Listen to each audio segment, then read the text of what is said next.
When I first met Emily, it was as if I'd discovered a hidden gem.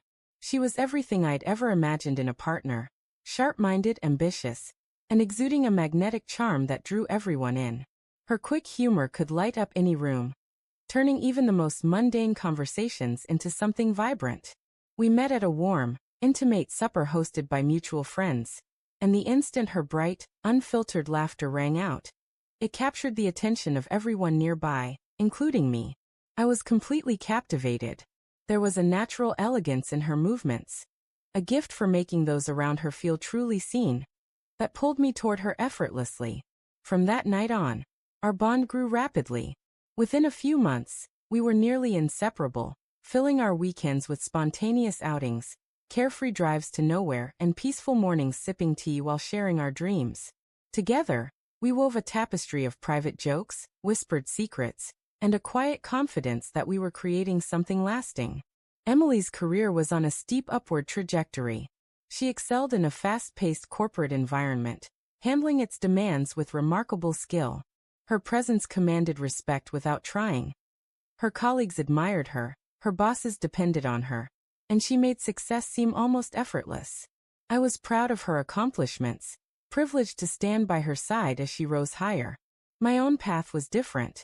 I'd built a gardening business from the ground up, a passion project that wasn't flashy or the kind to impress at cocktail parties, but it was my own. There was deep satisfaction in transforming chaotic, untamed spaces into something stunning. Each job was a blank slate for effort, care, and creativity, a mirror of my purpose. Emily often said she respected my commitment, that my choice to forge my own path instead of chasing corporate prestige inspired her. She called my independence invigorating. I believed her. At first, the change was so subtle I barely noticed. Her comments started as light-hearted teases. "You're lucky to dodge the mess of office drama," she'd say with a smile when ranting about her job. Or, "Must be nice to avoid the endless reports and meetings." I'd laugh, dismissing it as harmless venting. But over time, her tone sharpened. One night, during a dinner with friends, she remarked, "It's probably great, spending your days digging in the soil while we tackle real deadlines." The group chuckled, but her words cut. I told myself I was overthinking it, that she was just making small talk. Yet the remarks continued, each one more pointed. Gradually it sank in. Emily didn't respect my work. Still, my feelings for her remained strong. I convinced myself her words were empty, born of pressure or fatigue. Surely she didn't mean them. Then I proposed. It wasn't a grand gesture, just a quiet, sincere moment at home, filled with raw emotion. I poured out my love, my hopes for a future together. She accepted, her smile radiant, her embrace warm. And for a brief moment, everything felt perfect again. But cracks were already forming. The unraveling became clear at one of her company's extravagant events. A dazzling affair in a luxurious venue, with soft lighting, a live quartet, and waiters weaving through the crowd with trays of delicate appetizers. Emily had insisted I come, excited for me to meet her co-workers and see her world. Corporate events weren't my comfort zone, and I felt like an outsider, but I wanted to be there for her. So I wore my best shirt, tidied my appearance, and stepped into her sphere. At first, things went smoothly. Emily introduced me with her usual warmth, her hand lightly on my arm as she beamed at her colleagues. I made small talk, shook hands, and held my ground. Then came the inevitable question. "What do you do?" The asker, a man in his 40s with an impeccably tailored suit and a polished watch, waited. "I run a gardening business," I answered. "We transform outdoor spaces, making raw land into something beautiful." His reaction was subtle, a raised brow, a faint, polite smile. "That's interesting," he said. I let it go. But as the night progressed, the pattern repeated. Each introduction brought the same question, the same veiled judgment. Then Emily joined in. When someone asked how we met, expecting a sweet story, she laughed and said, "Oh, he's my rugged gardener." The group laughed. I froze. Gardener. That was her label for me. It got worse. A colleague, emboldened by wine, teased that Emily was dating below her league. She didn't correct him. Instead, she laughed loudly, as if it were the evening's best quip. Then came the final sting. Someone asked if my business could ever become something significant. Emily smirked. Who knows? Maybe one day he'll be designing executive gardens instead of suburban lawns. The room erupted in laughter. I didn't join in. I looked at her, hoping for a glance, a sign she saw the pain. She was too caught up in the moment to notice. Quietly, I set my glass down. I'm done, I said softly. Emily blinked, confused. Where are you going? Home, I replied. You can explain why to your friends. The drive home was heavy with silence, my grip tight on the steering wheel, my thoughts replaying the night's lights. At home, I confronted her, my voice calm but cold. What was that? Emily frowned, genuinely puzzled. What are you talking about? The jokes, I said. The comments. Laughing while your colleagues mocked me. Is that how you see me? She sighed, rolling her eyes. You're making too much of this. It was nothing. I shook my head, anger rising.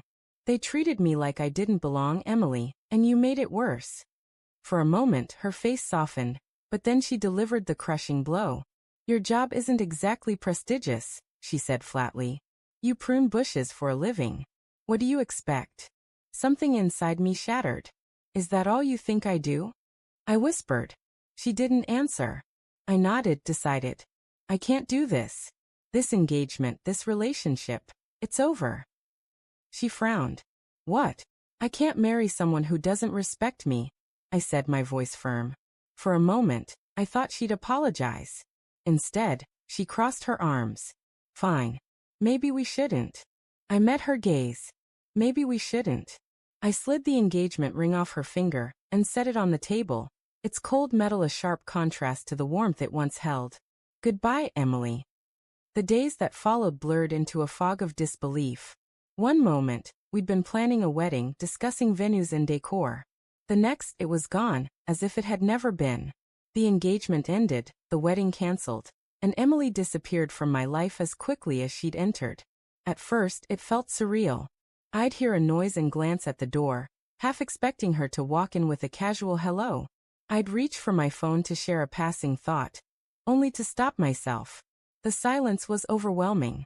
The house felt empty, her belongings no longer in the closet. Empty hangers carrying an unexpected weight. But the loneliness wasn't the worst part. The doubts were. Had she ever truly loved me? Had she always dismissed my work? If so, why had she agreed to marry me? The questions haunted me in the quiet of the night, unyielding. I threw myself into my work, finding comfort in the familiar. My gardening business, once a source of pride, became my refuge.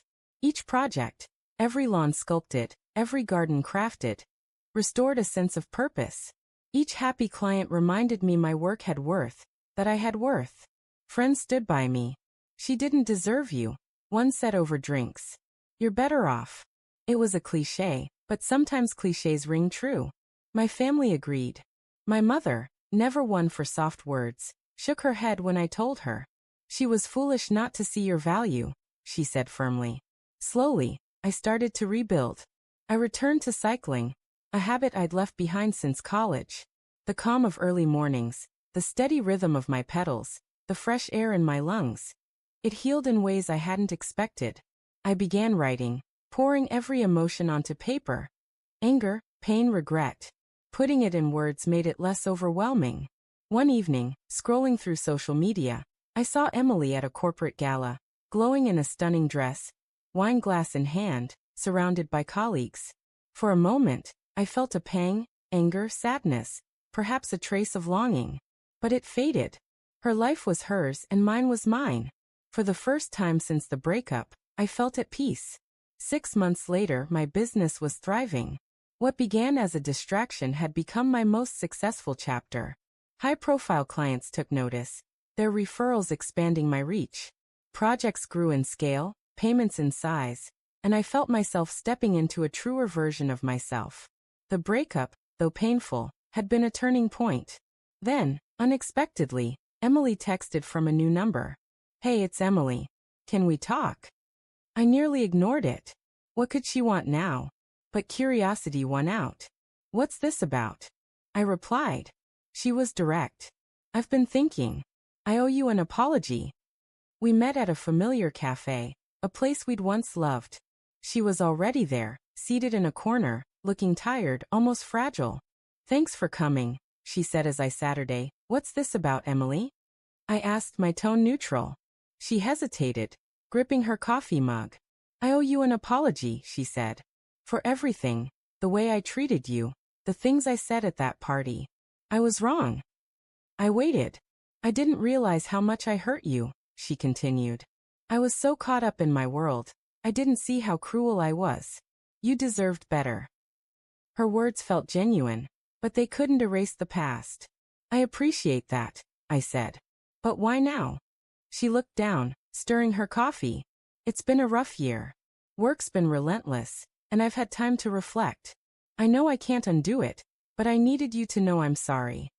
For a moment, I almost felt sorry for her. I'm glad you've thought about it, I said. But you didn't just hurt me, Emily. You made me feel worthless. That's not something I can just forget. Tears welled in her eyes, but she nodded. I understand. I stood feeling lighter. Take care, Emily. Leaving that cafe, I felt closure. Her apology didn't heal the scars, but it let me let go.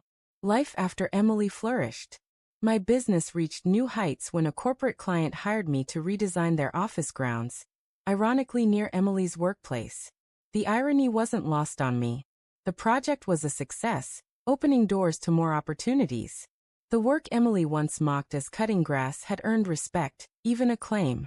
Beyond work, my life grew richer. I reconnected with old friends, spent more time outdoors, and eventually started dating again. One connection became something special. Rachel, a friend from college, came back into my life, and everything felt effortless. She was warm, clever, and above all, she valued me. One evening, walking through a park I'd designed, she turned to me. You create beauty in the world, she said. How many people can say that? For too long. Emily's words had made me question my worth. But Rachel saw me, truly saw me, and appreciated what I did. Looking back, I saw how much I'd grown. The breakup, though excruciating, was necessary. It forced me to face what I wanted, what I deserved. I deserved respect, a partner who saw me as an equal, not a joke. Now my life is where I want it. My business thriving, my relationships meaningful, and a partner who treasures me. Sometimes the hardest decisions lead to the best outcomes. To anyone feeling belittled or undervalued, don't settle. Walk away if you must. You deserve better.